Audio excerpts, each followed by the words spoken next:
In forensic medicine, no two autopsies are ever truly the same. But every investigation must begin with one thing: a structured, informed approach.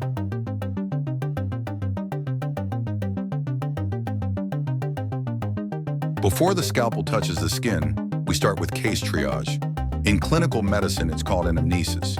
But in forensic autopsy, it's the reconstruction of context, gathering crime scene data, hospital records, and witness statements. This forms the basis of what we look for and what we aim to prove.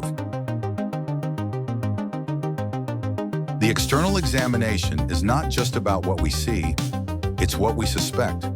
Tattoos, old injuries, signs of drug use, or emaciation all speak before the body does.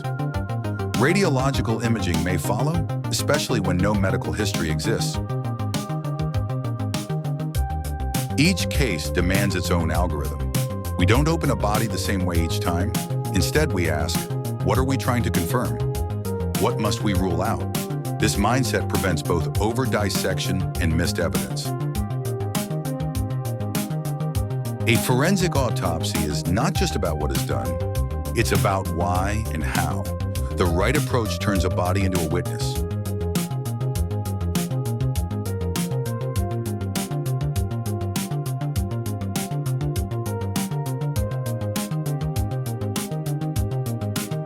From the Handbook of Forensic Autopsy by Dr. Murat Nihat Arslan, available now.